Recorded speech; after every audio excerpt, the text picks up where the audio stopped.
sensitivity pain fast with Sensodyne Rapid Action for clinically proven relief in 60 seconds. Introducing Ndovu Home Baking Flour and Ndovu Maize Meal, now in an attractive new packaging. Ndovu flours are fortified with vitamins and minerals to provide wholesome goodness for the whole family. Milled from a blend of the finest wheat, Ndovu all-purpose flour makes the most delicious chapatis, mandazis and all other pastries. Ndovu is readily available at your nearest shop. Ndovu Tosha. Over the past few months, our country has stood together to keep the COVID numbers down. The numbers are important because they decide how the story unfolds. At Safaricom, our numbers also tell a story of hope, resilience and recovery.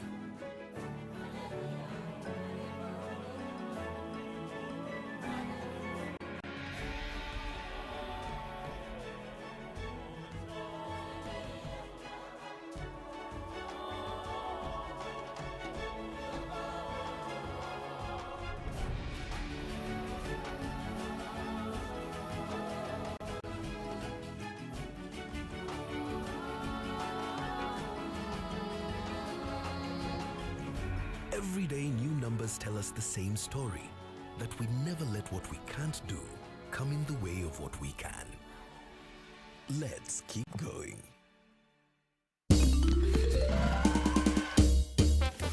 Sona moja imetengenezwa kwa njia spesheli ili kupambana na maumivu kwa haraka. Sona moja ina aspirin kama kiungo. Sona moja, kitulizo kamili. Maumivu yakizidi, pata ushauri wa daktari.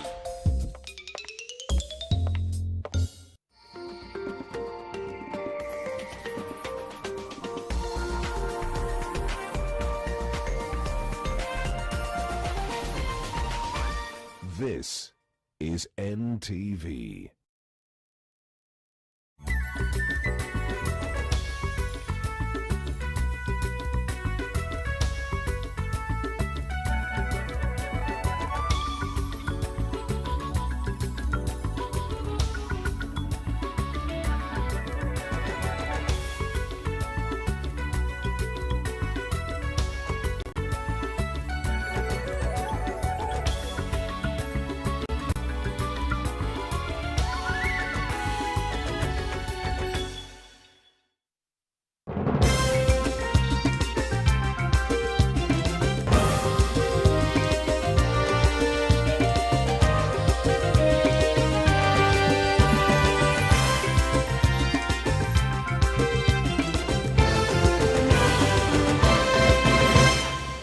Hujambo mtazamaji popote ulipo, ni saa 1 kamili saa za Afrika Mashariki. Yapo mengi tumekuandalia katika taarifa za NTV jioni, lakini hivi ni vipasho.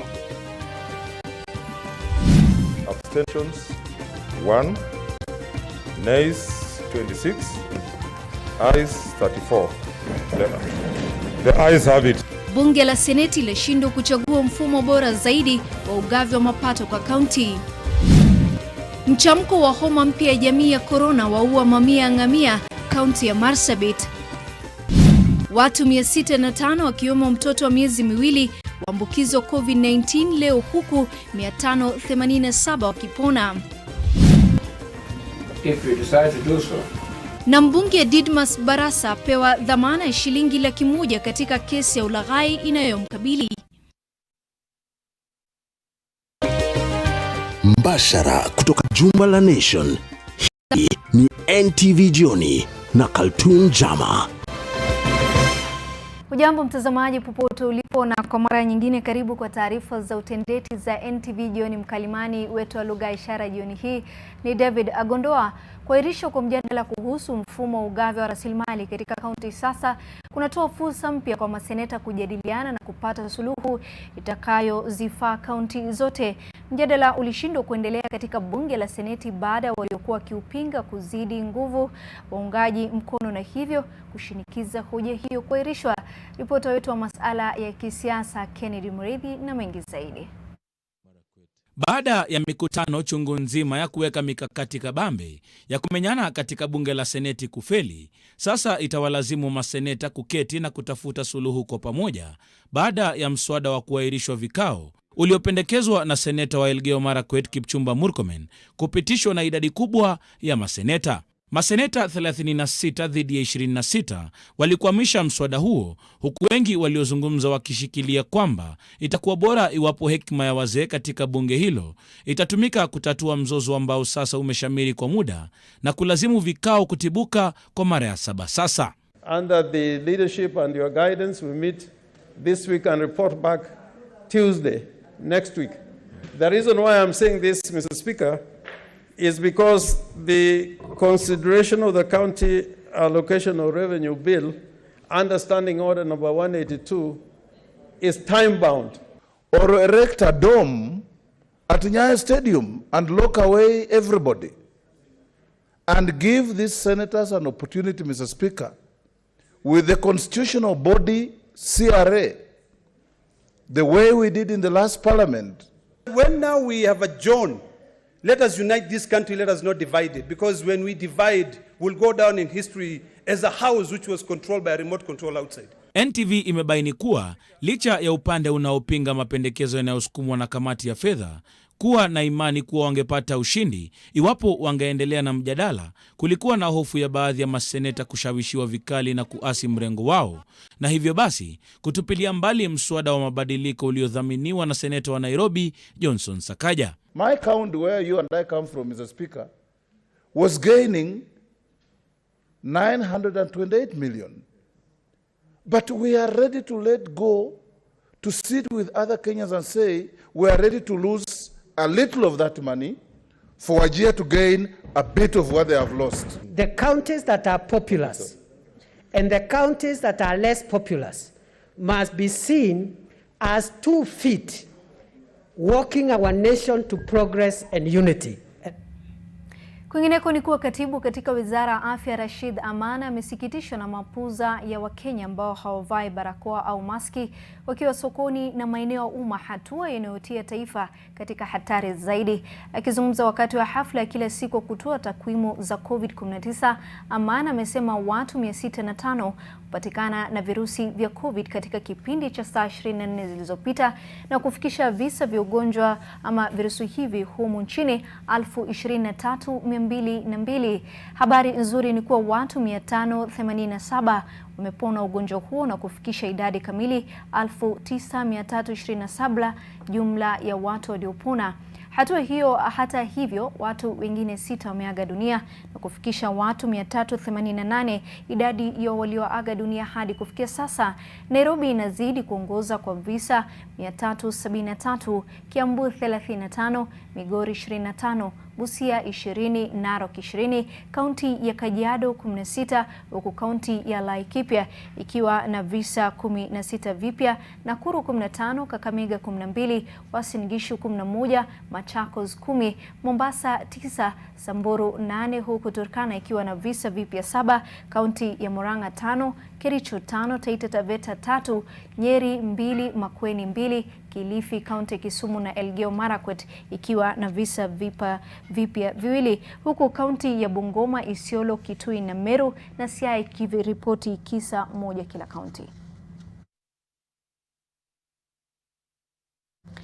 Huku ulimwengu ukijitahidi kupambana na homa ya korona, mchamko wa homa mpya ya jamii ya korona miongoni mwa ngamia katika kaunti ya Marsabit umeripotiwa, huku wafugaji 3 wakiambukizwa homa hiyo aina ya Meskov. Mamo Ali na taarifa kamili.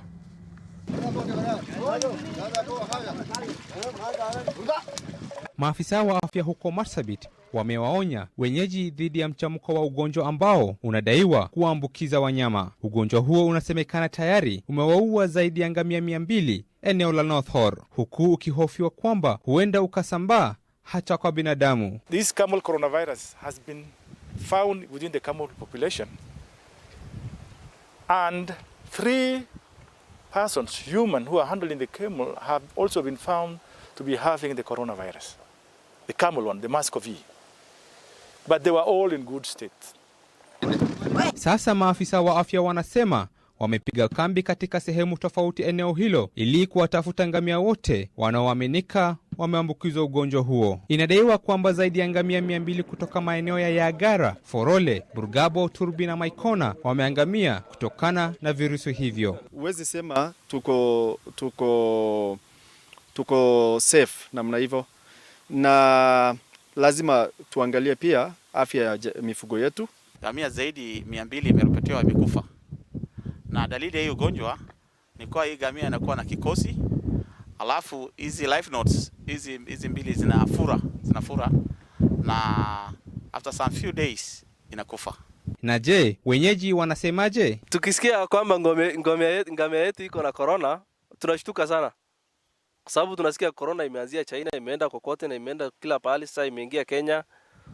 So tukiambiwa sasa corona imepatikana kwa ngamia yetu yenyewe sisi tunafuga, tuko na hofu sana, kwa sababu hiyo ngamia ikikufa tunakula tu hiyo nyama. Alafu tunaogopa sasa tutaambukizwa na hiyo corona. Mamo Ali, NTV, Marsabit. Kwingineko ni kuwa hali ya utulivu imeanza kurejea katika sehemu za Neisut, Mariashoni na Ndouso kule mashariki mwa Mau, ambapo vita vimekuwa vikishuhudiwa kwa muda sasa. Viongozi sasa wameungana ili kutatua shida za wakazi na kusitisha vita hivyo. Na Yoma Sampau na taarifa kamili.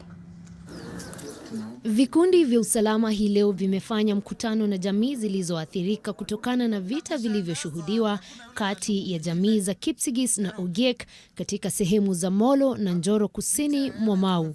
Jamii hizo zinazoishi sehemu za Mariashoni na Neisut zinadai kwamba ukosefu wa hati miliki, wizi wa mifugo na hofu ya kufurushwa katika makazi yao na serikali imechochea vita hivyo. Aidha, wanasema vita hivyo vinawaweka nyuma kimaendeleo. Shamba tulipokuwa tunapewa, tulifikiria tumeishi kama watu wengine, lakini sasa tumekuwa wakimbizi na tuko nyumbani. Watu 5 wamefariki huku 100 wakipata majeraha.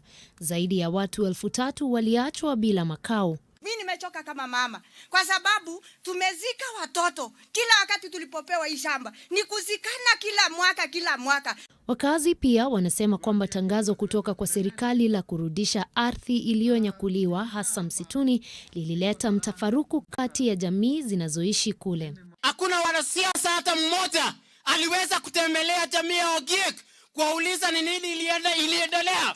Biashara nyingi zilichomwa na hii imewaacha watu bila njia ya kupata chakula. Wale walioachwa bila makazi wamekuwa wakilala shuleni.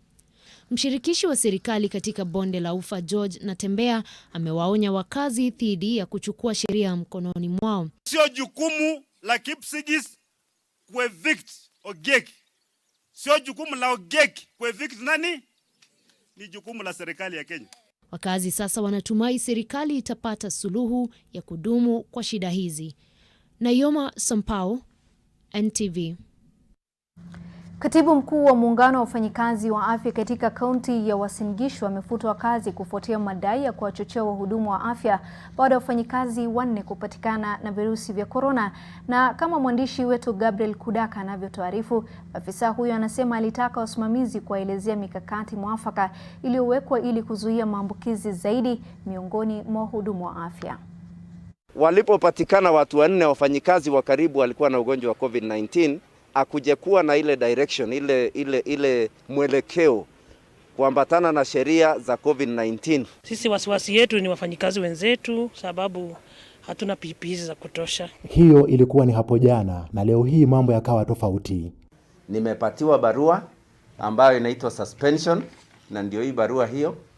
Na ningetaka kuuliza tu national government kwamba tukiitisha haki ya mfanyikazi kutokana na janga hili la coronavirus, la kushangaza ni kwamba badala ya kuzingatia masharti yale ambayo national government imeweka, badala yake ni kupatiana mabarua ya suspension. County government ya Uasin Gishu kuna intimidation every time anybody tries to raise an issue that is not going well.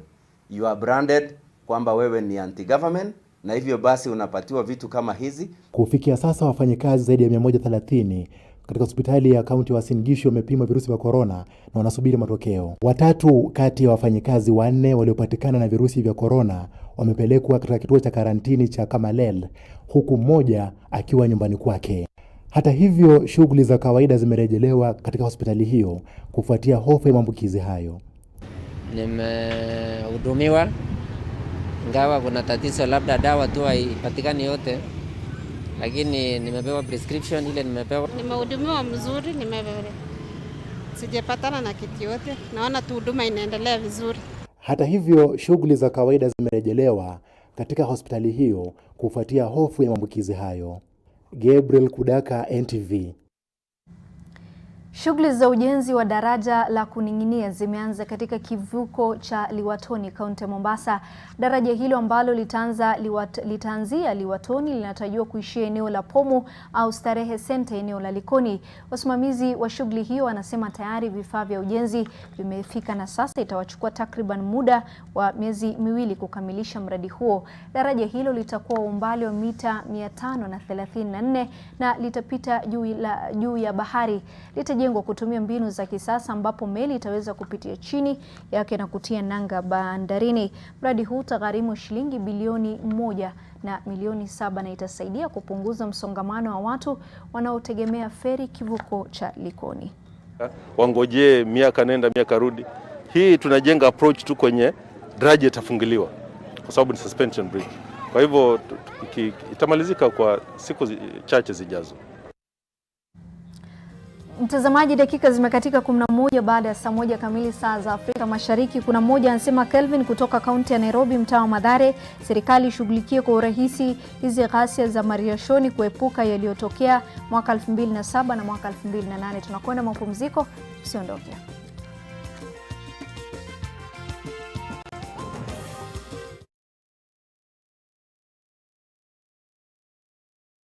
The Aerial Guarantee. Asante sana. Sasa, ni nini kingine ambacho unaweza kumfanyia msichana wetu? Kila kitu.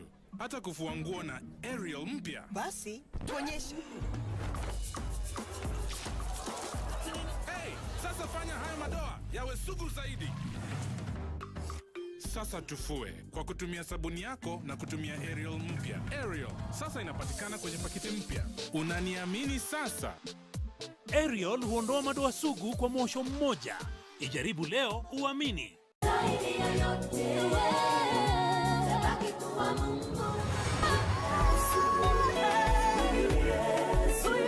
Are you living a blessed life? Get this and more Christian music only on Angaza Music, Africa's first exclusive gospel service. In addition to music, get your best Bible stories, preachings and devotionals, church services, DJ mixes and more. Get Angaza Music for 10 shillings daily plus 50 MB data bundle. Dial *544#, then select option 6 on your Safaricom line. Angaza Music, Baraka Mkononi. Sisi Kenyans, we are always ready kuzunguka for bidhaa na biashara. And now, Kenyans have kadhaa local and international courier service providers and new e-commerce platforms. The introduction of a national addressing system will fungua even stronger market links and leave no county behind. Mawasiliano kwetu, nguvu kwako. The Communications Authority of Kenya. Opening your world. Happy anniversary. Baba Nancy, hebu hata nikuulize, mbona hii mabati kina dad na mom bado inakaa mpya? Na hii nyumba imekuwa hapa for so many years. Na pia umelelewa hapa na sisi tumejenga tu juzi tu. Wow, imagine hata nilikuwa sija notice. Rufus, wewe ni fundi wangu wa miaka mingi sana. Haya mabati yatadumu kweli? Huyu kijana nilimwambia anunue mabati ya Dumuzas.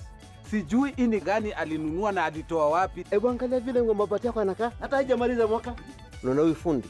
Hii nyumba yangu alinijengea kitambo. Naangalia paa bado linang'ara na limedumu. Usibahatishe mabati. Hakikisha umeangalia alama za kudhibitisha Dumuzas halisi. Chagua Dumuzas, mabati inayodumu kudumu na inapatikana kwa hardware iliyo karibu nawe. Isitoshe, Dumuzas ndio mabati pekee inayokuja na warranty. Sitaki tena kubahatisha. Na sote tuko same WhatsApp.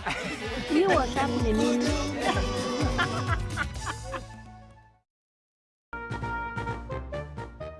ukuje na watoto ndio uingie hii party. Sahi kama 5 hivi niko tua. Kuna watoto 5? Wako lete sahi tu ni kuoga kutoka. Watoto? Sawa basi wewe harakisha.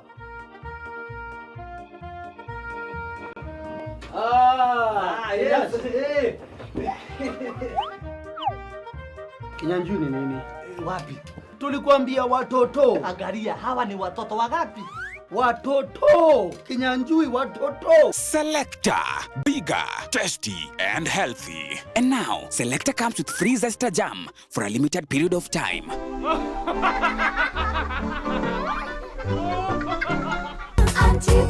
Nasikia nilikuwa na You need to watch your weight and that reduce fat in your meals and most importantly, check your weight. You're asking me to calm down while your ex is literally kicking me out of my own house? Welcome to this year's Slimming is Possible competition. The first task is to complete a very simple task of running 2-kilometer race. What is going on here? Either she leaves or I leave. You choose. kama niyo atataka tatu ikuje.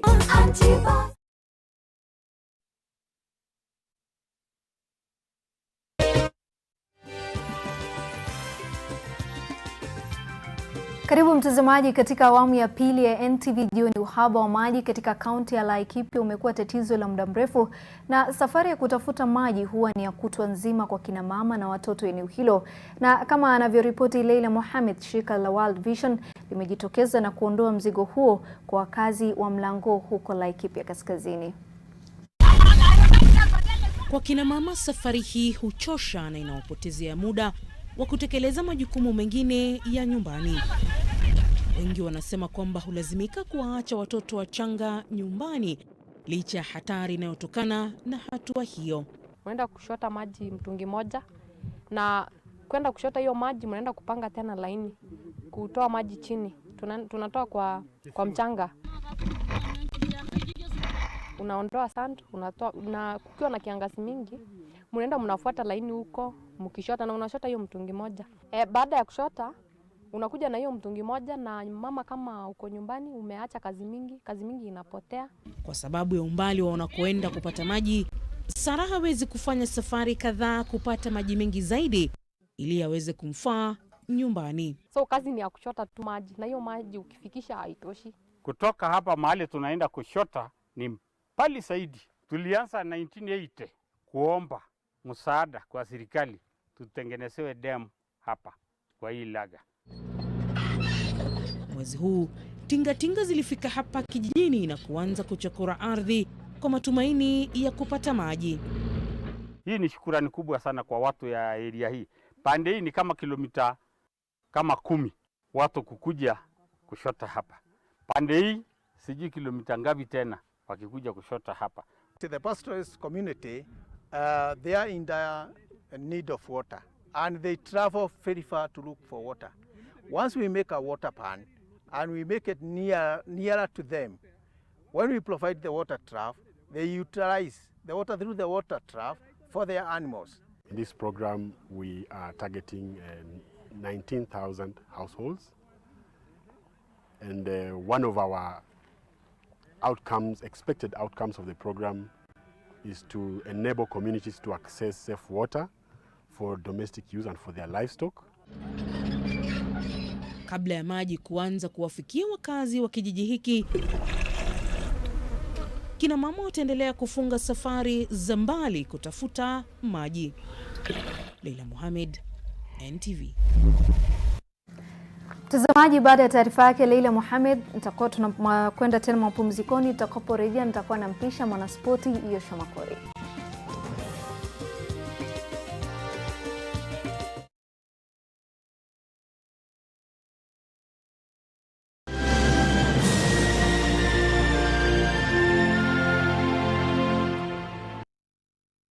Various institutions have reported over 800 million units of unclaimed shares among other assets. To find out if you are an owner or beneficiary, dial *361# or visit www.ufaa.go.ke.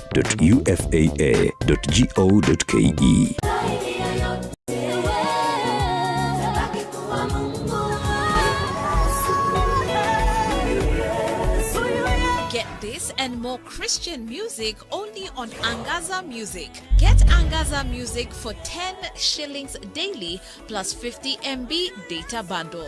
Dial star 544 hash, then select option 6 on your Safaricom line. Angaza Music. Baraka mkononi.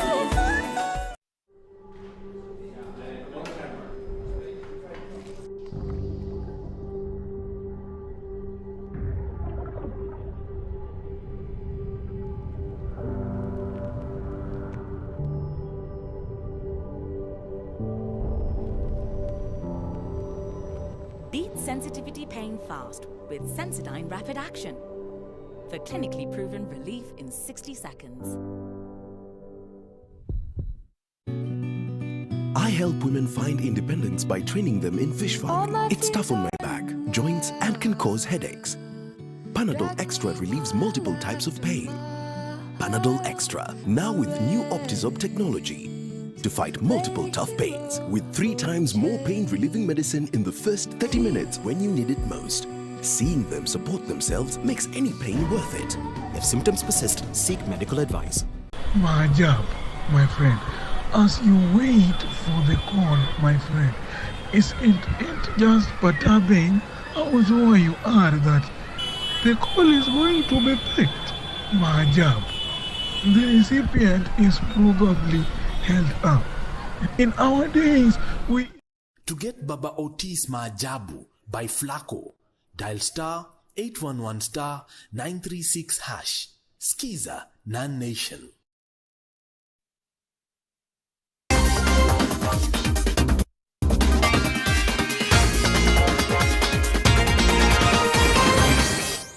Ndo mida sasa ya kuipepeta. Shirikisho la kandanda humu nchini FKF huenda halitamtuma mwakilishi wa Kenya katika dimba la mashirikisho ya soka barani Afrika CAF msimu ujao. FKF chini ya Rais Nick Mwendwa linapanga kufutilia mbali mchuano wake wa kuwania kombe la Betway iwapo janga la homa ya corona litaendelea kuzuia michezo kurejelewa hapa nyumbani. Hata hivyo, shirikisho la kandanda barani Afrika CAF halijaweka tarehe ya mwisho ya kuwasilisha majina kwa klabu kutoka mataifa mwanachama wake. Mchuano wa kombe la FKF la Betway ulisitishwa na corona katika raundi ya 16 bora. Wakati huo, Kariobangi Sharks, AFC Leopards na Ulinzi Stars walikuwa wameingia robo finali. Mabingwa watetezi wa kombe hilo ni Bandari FC.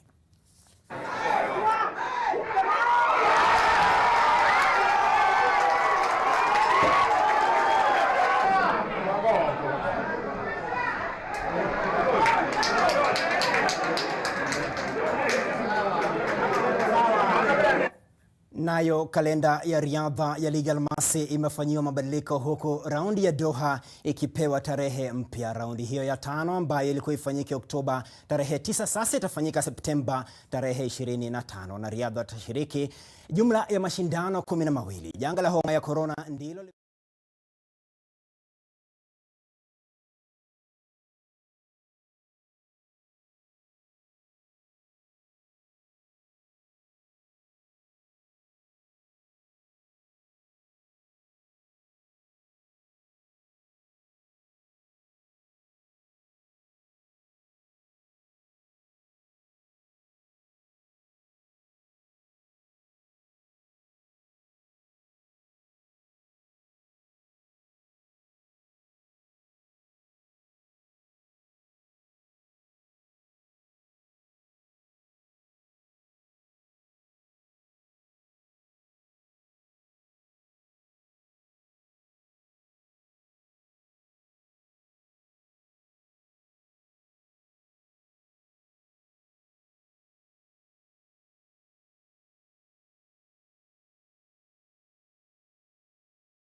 ya kutathmini hali halisi ya kikohozi chenyewe. Aidha, sheria hiyo itasaidia kuzuia maambukizi ya homa ya korona ambayo imetikisa kabisa ulimwengu mzima.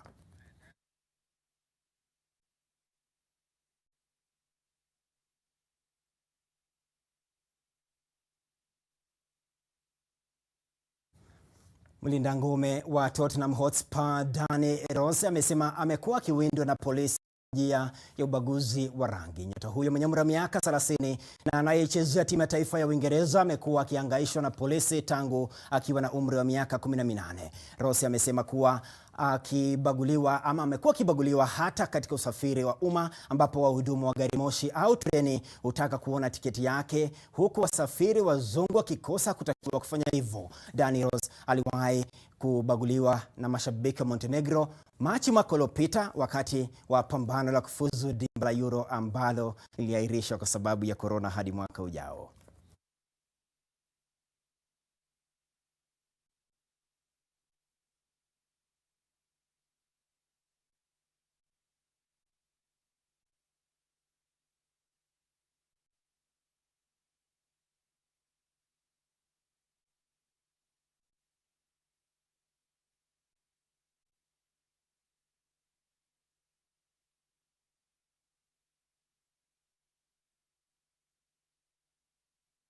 Sasa kukuibia tu siri ni kwamba kukubali matokeo ni sawa na kukubali yaishe. Yaani hali yako unayoishi kwa leo ikubali tu na inakuwa ndio starehe. Niite mwanaspoti niridhike zaidi, ipo siku hali hiyo itabadilika. Kwa sasa Kaltun aendelee na shughuli, ndio starehe.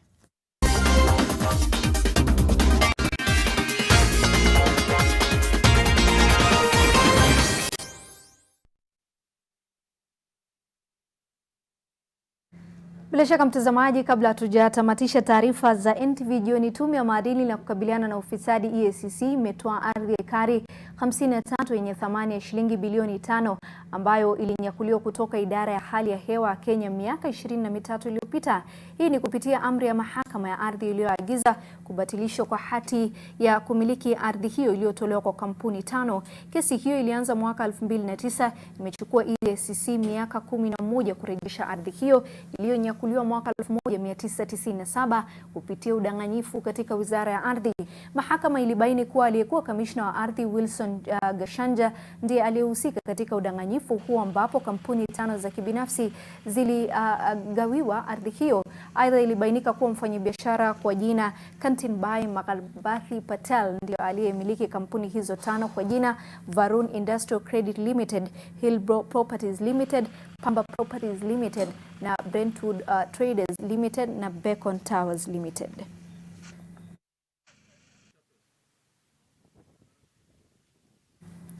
Mbunge wa Kimilili Didmas Barasa ameachiliwa kwa dhamana ya shilingi 100,000 baada ya kukanusha mashtaka kumlaghai John Irungu Mwangi shilingi 450,000 alipomuuzia gari ambalo bado lilikuwa na deni la shirika la kutoa mkopo. Barasa alikuwa amefikishwa mbele ya mahakama ya Kajiado akikabiliwa na makosa mawili ya kumuuzia mlalamishi gari aina ya Toyota Hiace ambalo lilikuwa na mkopo kutoka kwa shirika la kifedha la Uwezo. Barasa alitaka mahakama kumwachilia kwa dhamana shilingi 20,000, ombi ambalo mahakama ilipuzilia mbali na kumwachilia kwa dhamana ya shilingi 100,000 na mdhamini wa kiasi sawa na hicho. Kesi hiyo itatajwa tena tarehe 27 mwezi huu na kisha kusikizwa tena miezi miwili baadaye. If we decide to do so.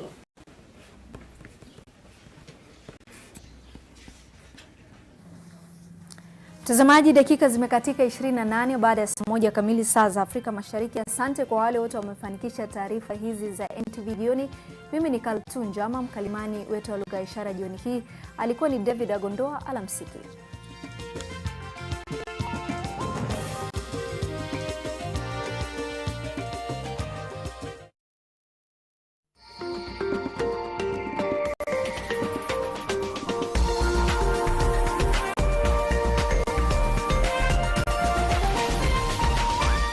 This is NTV.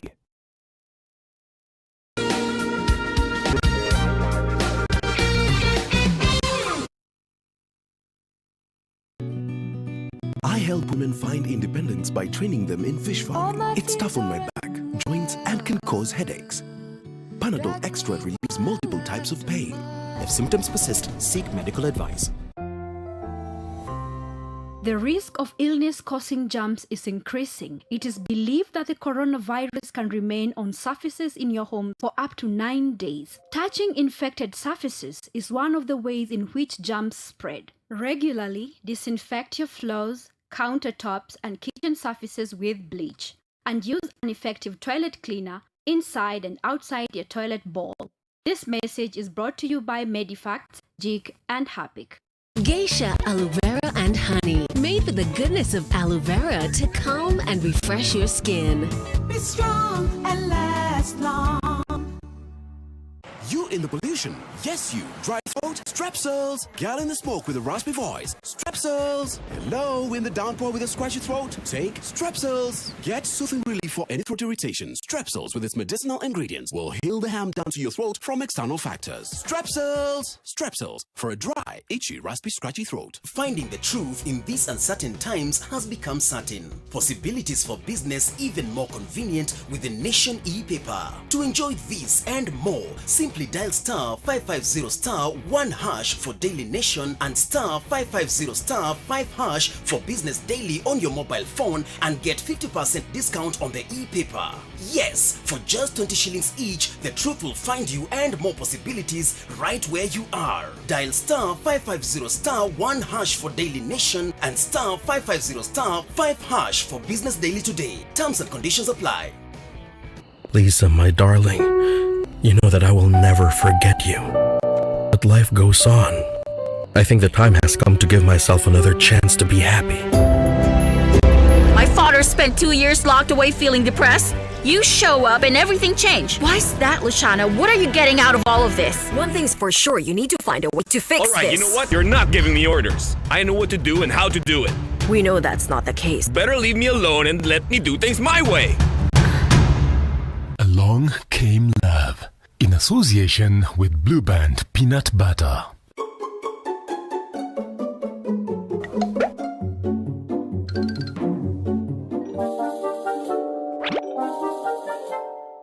Change can be disruptive, but Business Daily has got you covered. Get evolving market trends, ingenious business ideas, and the latest tech content in the new market dynamic and exciting lifestyle content in the new normal environment. Business Daily. More possibilities.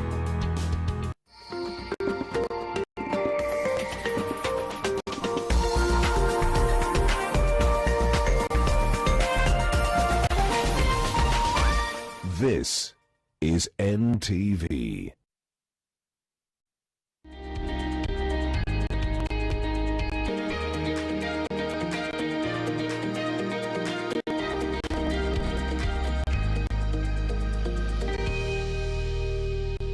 It is Tuesday, the 4th of August. A warm and hearty welcome to Business Redefined. This is your weekly, most comprehensive look at the world of business and economics. Tonight, we are focusing on the flour sector. Output from Kenya's flour sector was valued at 4 billion shillings, an 8% decline from the market value reported in 2018. In 2020, the sector has come under intense pressure following the disruption brought about by the COVID-19 pandemic, which decelerated exports for the better part of the second quarter of this year. The Central Bank of Kenya now reports that the sector is on a rebound in view of the gradual reopening of the global economy, particularly the European market. How can Kenya's flour sector weather the COVID-19 shock? What are the systemic issues which ought to be addressed to better position the sector for global competitiveness? What is the outlook for the sector? To discuss this and more, I am joined by the Chief Executive Officer of Kenya Flour Council, Clement Tulezi. But before that, let's look at some of the key numbers shaping this sector. And as the flour sector, I should clarify again. So if you look at the market value of Kenya's flour sector for the last 5 years, in 2015, we were just about 62.9 billion shillings. This is data from the Kenya National Bureau of Statistics. By 2019, we were at 104.1 billion shillings. That, of course, you can see in 2018, there was a spike to about 113 billion shillings before the slight decline last year. And that, of course, has been attributed to some of the issues we're having in the global economy in terms of the trade tensions we're having between the United States and China, and how that had spillover effects to the wider global landscape. And crossing over now to look at the wider horticultural sector. So we see the sort of play out that the flour sector has within this particular category. So if you look at the flower sector in total, we have flowers which account for 72% of the total value. This, of course, is data from the Kenyan government. Then vegetables come close at 18.9%. And finally, we have fruits, which are at about 9.1%. So clearly, you can see the flower sector is the one which is pushing the heavyweight as far as this sector is concerned. And now let me bring on Clement Tulezi, the Chief Executive Officer of the Kenya Flowers Council, to help us delve into this subject. Clement, welcome on set. And the CBK indicates that the sector is on a rebound. From where you sit, are you seeing this trend? Yes, I think you're right. We are seeing a lot of improvement in terms of the market improving. We can see that there is demand, which initially we did not have in the first few weeks of the COVID outbreak. We are seeing a lot of improvement. We can't say that we are 100%, but we are very optimistic that the trends we are seeing are very encouraging going forward. And Clement, just to take you back, before we even talk about the recovery, what sort of a hit did the sector suffer in light of COVID? When we started experiencing COVID-19, you know that our major market is Europe. Europe accounts for almost 74% of our sales. And therefore, when Europe was hit hard, it automatically meant that the producing countries, and especially Kenya, who is the dominant supplier to Europe, was hit immediately. We command about 40% of the market share, and therefore anything happening in Europe has a direct ramification on what happens here in terms of production and export. So we kept on going down right from the second or third week of March. By the time we got to the end of April, we were almost on our knees.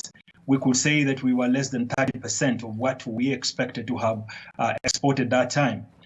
So the trend was something of a worry for us, because we could see a lot of our flowers being destroyed in the market. There were a lot of videos that were being shared even across the internet.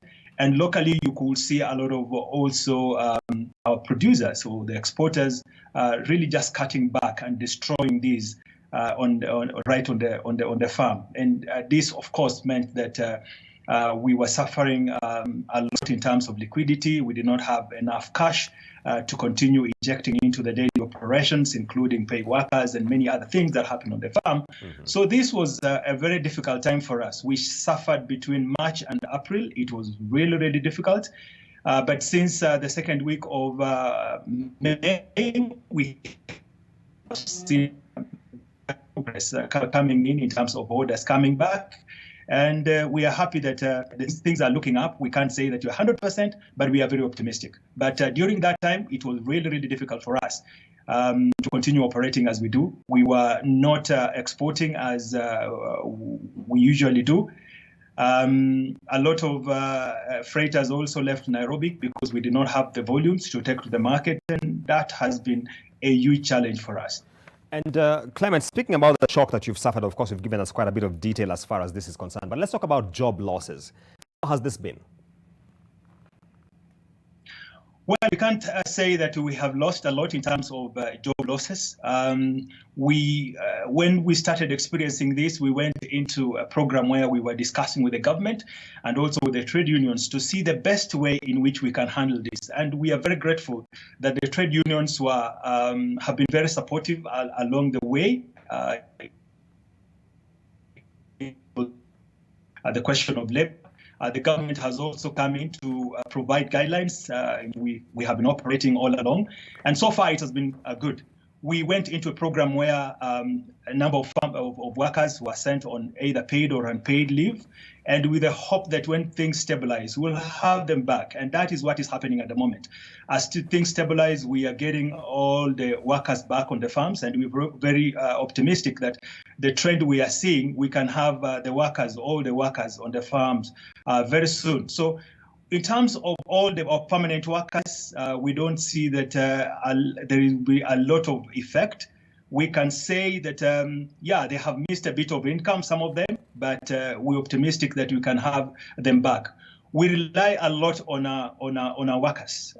This industry is formed on the basis of the workers we have and also the learning that is there within the industry. So those two are very key to us, and we want to maintain our workers 100%. At the moment, we don't have them 100%. We still have some workers who are on unpaid leave at home, but very soon, I'm sure we'll have all the workers back on the farms. And Clement, how did COVID-19 and the disruption of supply chains impact your access to inputs? Because that's really critical in this sector.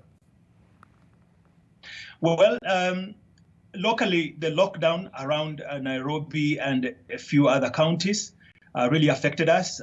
We are an industry that depends a lot also on chemicals. We try the much we can to limit how much chemicals we can use. But by and large, we cannot control all the diseases and pests without the use of chemicals. But we also use a lot of inputs in terms of fertilizers and machines. And these are things that we need on the farms every day. The lack of that to the farms, even a single day, has a huge ramification.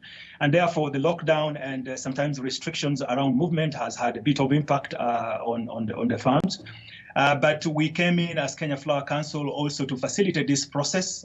Together with the growers, we managed to find a way in which we can identify those that are providing essential services to our industry. And we were able to give them identification, and so they were able to move. Probably not as much as we would want, but we did not have a huge impact in terms of how much losses we had because of lack of inputs. But in some way, we did not find that we were getting the right machinery or tools or equipment or some of the fertilizers and chemicals that we need on the farms. But we have worked around that, and at the moment, I think is flowing very well. We are grateful that the government, working with the State Department of Trade, Ministry of Agriculture, and others have come in to support us in this area. And so far, it has worked very well. And there's no huge impact as such. Especially we were doing low volumes during that time. And now, as we soon will be going into the high season starting from September, we hope that everything will be under control and we'll be able to get inputs into the farm as quickly as possible. Clement, you've mentioned fertilizer, and you reminded me of a conversation you and I had some time back in terms of the requirements that had been set by way of standards, because they were being checked at the source and again at arrival. They are causing some delay. Has this been streamlined? Yes, it is working very well. I remember in 2018, that is one of the crises that we had. The lack of fertilizers, essential fertilizers that we need in the industry, was a very difficult time for us. And we lobbied, we worked very closely with essential government agencies to surmount that. And finally, the government could see where we were coming from. We are a huge industry in this country, not just because of employment. We employ over 200,000 people directly on the farms, but also what we inject in the economy is huge. And therefore, when you put roadblocks, things that will stifle the sector, then we are not on the right track by doing that. And through all the conversations with the government, we managed to unlock, and at the moment, fertilizer is flowing, but that was another difficult time. Probably we could compare it to a time like this. It was very, very difficult for us when we cannot inject fertilizer into the crop. The crop, I mean, this is the flower. Flowers need fertilizers every day, especially those that we grow in the medium cold. We need an injection of fertilizer every day, and therefore 1 day or 2 days or a week without fertilizer, that means you don't have a crop, and therefore that means that we cannot get the right volumes and the right quality that we need for the market. But we managed to do a lot of lobbying and talking to relevant government authorities, and they could hear us, and finally we surmounted it, and we have now systems that continue to check, but letting the flow of fertilizers come to us. All right. And that point by Clement Tulezi takes us to the break on this discussion. We are discussing the flower sector. And remember, you can be part of this conversation online by Twitter at NTV Kenya, at AmbokoJH. The hashtag is Business Redefined. We'll be back after this short break.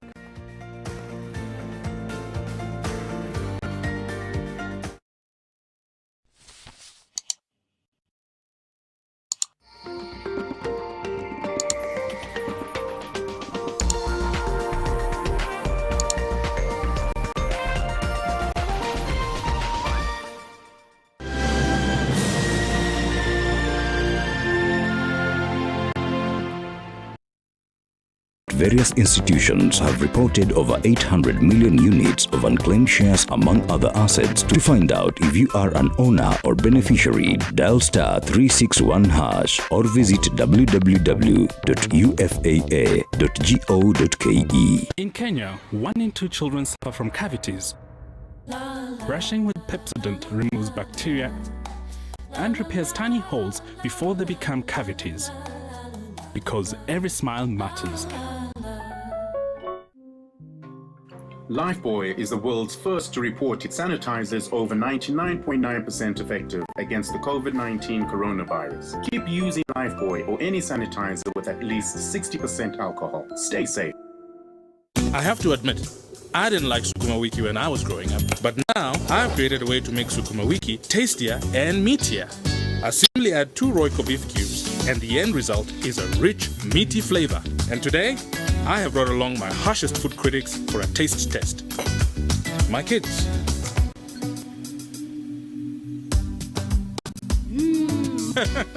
More, please! Royco beef cubes. Add 2 small cubes for a big, meaty taste.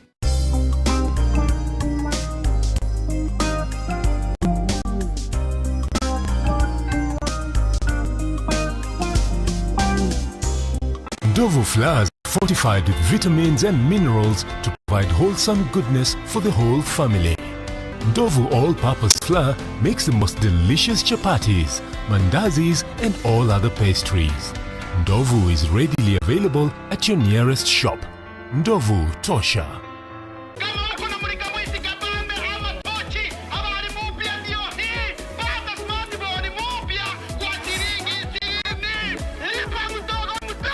Ati, naweza taka kwa hii kabambe, nipate 4G smartphone.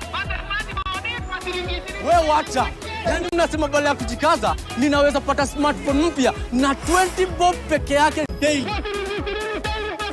Ati, badala hii tochi yangu naweza nunua hiyo 4G smartphone niangaliange vitabu kwa mtandao na ni 20 bob pekee daily. Pata smartphone mpya kuanzia 20 bob daily pekee ukilipa mdogo mdogo. Weka down payment ya 1000. Lipa kuanzia 20 bob daily kwa miezi 9. Piga *544# kuona kama unafaulu kupata 4G Neon Ray Pro inayokuja na screen kubwa ya kutazama video, battery inayodumu, space mingi ya kuweka picha na videos, HD camera na apps zote za Google unazopenda. Sukuma bei ya smartphone hapa. Smartphone. Si hapo Safaricom ni yako kabisa.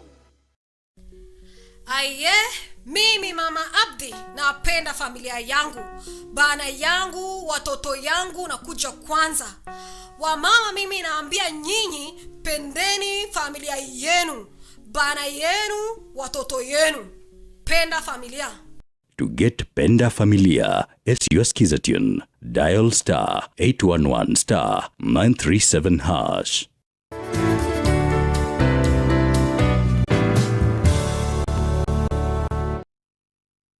When we moved from analog to digital, we took the opportunity to share our talanta. And the rise of local radio represented our voices mtaani. New ICT and educational platforms are going to make sure that no one is left behind. Communications Authority of Kenya, opening your world.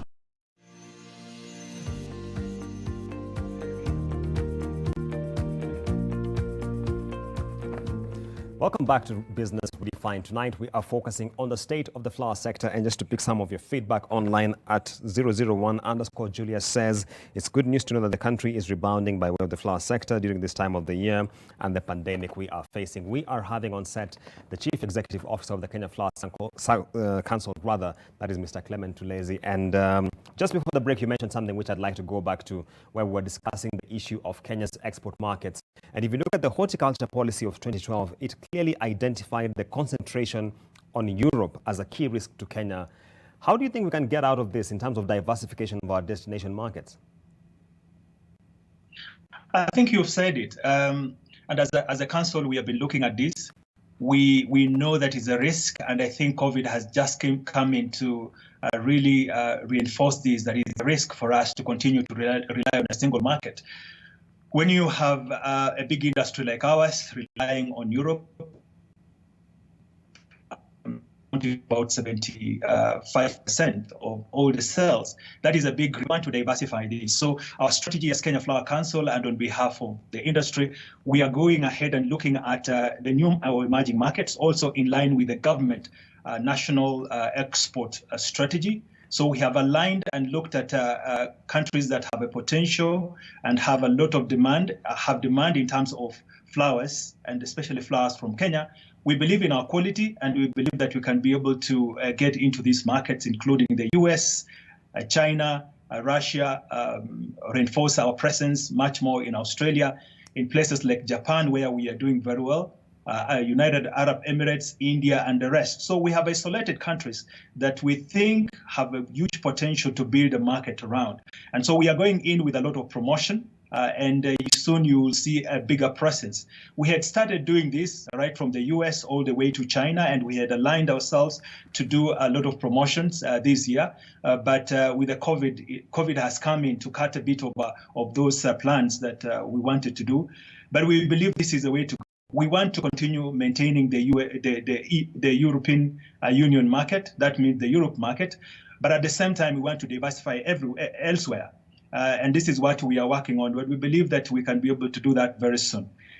This is a risk that we need to surmount as quickly as we can, and we believe that working together with government and doing promotions and also working with the embassies in those countries, we can be able to make headways so that when we have a crisis like this, we are not on our knees because one market has been closed. Okay. Also, as you understand, we have a lot of restrictions that are coming in from one region to another.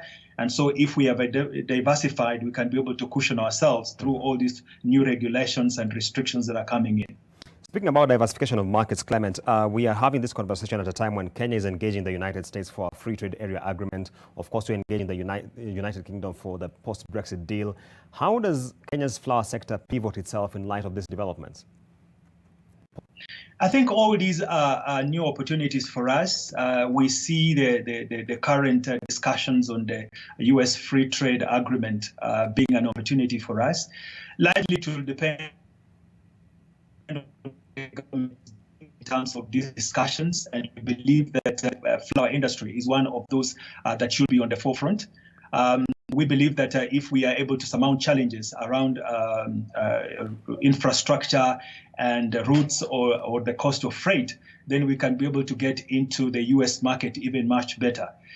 We did a bit of promotion back about 1.5 years ago, where our market, our share in the US remains at about 1.04. With a bit of promotion support from USAID, we were able to move this to 1.06%. And this is huge. You may just look at it and think, oh, 0.2%, is that really big? Yes, it is big because the US market is a big market. And we want to compete with the likes of Colombia, who is a dominant player, also Ecuador and Ethiopia. Those three, we want to compete them in that market. So it's an opportunity for us. And we believe that with the right negotiations, then we can take advantage of that and be able to move. We understand that issues around sanitary and phytosanitary issues are big, and we need to deal with them. Packaging, the cost of freight, as I've mentioned, is also very, very high, getting our flowers to the US. And we also want to get to the right place because we believe that if we can get to Miami, for example, we can be more competitive than we are in New York. So those are things that we are looking at. And with this discussion, we see a big opportunity. For Brexit, we know that as the UK breaks away from Europe, there are many other challenges. We have seen that they have come up with their what you call the new tariffs. And for the flowers, it's an 8% tariff on the flowers. This needs to go into negotiation between Kenya and UK, especially we're looking at bilateral, negotiations or negotiations around for us as the East Africa trading bloc. Any of those that will work for us before January 2021 will be good for us, because if we don't, then 8% will apply to the flowers. And so we'll not be competitive comparing ourselves to our competitors like Ecuador and Colombia, who already have a trade agreement with the UK, and also what favors Ethiopia, because Ethiopia will continue exporting to the UK duty-free, quota-free, because it is the low income country as opposed to us. So those are negotiations that needs to go in quickly. We don't have time, but we've been assured by government that the negotiations are going on, and we are behind those negotiations as private sector, and also injecting in a bit of our input. We think it will be favorable for us. And my final question, Clement, we must be alive to the fact that we're talking about this in light of the Africa Continental Free Trade Area. Of course, we'll be having more liberalized trade environment in Kenya. There are competitors and strong competitors like South Africa. How do you view our local competitiveness in light of the new trade arrangement within Africa? We believe that the government is committed to making everything work. All the agreements we have with the East African community, the African Continental Free Trade Area, and the rest, I don't think the government will not want that to work. I'm sure that they have the expertise and they have the right advice in terms of going around to ensure that we all benefit from these new trade arrangements without compromising what we already have. So we believe that for us, all this is important, and everyone has to be given a level playing field. But cushioning our local industries is important in doing all this, and we believe that the government is on top of this. We are giving advice, just like any other industry, when we are called on to do it, but we believe that the government has the right advice, and all that is happening, I think, is in the favor or in the benefit of all the major industries, including the flower industry. Many thanks. We have been speaking to Mr. Clement Tulezi, who is the Chief Executive Officer of the Kenya Flower Council. I finally got it right. It's been giving me a bit of a problem. And up next is the Markets Review. Market Review, proudly brought to you by Business Daily.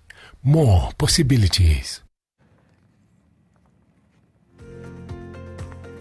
Taking a look at how the NSE 20 share index closed the day at 1794.60 points. If you look at it from a year-to-date perspective, it's down 39%. Compared to yesterday, it's down marginally by 0.17%. I should say that today was the day that the CDSE rolled out the pilot phase of the selling and borrowing of security scheme. So we wait to see how that will impact liquidity and performance in the market. Crossing over to the foreign exchange side to see how the shilling behaved against other major currencies. Against the USD, it was down marginally again by 0.09% to 107.81 against the sterling pound. It closed at 140.42. That's down about 0.2%. And against the euro, there was no change compared to yesterday, so closing at 126.67 points.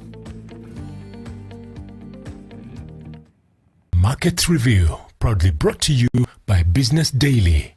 More possibilities. Right, and that takes us to the close of Business Redefined this week. Many thanks for your feedback. At Fred Wafula on Twitter says the government should really consider resuscitating the flower industry and having the companies which have closed down come back to operation. So of course we'll continue taking your feedback and seeing how this can feed into the conversation at a more policy level to influence the direction of the sector, especially in light of the COVID-19 shock. And once again, thank you so much, and thank you to our guest, Mr. Clement Tulezi, for being part of this conversation. Let's do this again, same place, same time next week on Tuesday. Stay tuned to NTV.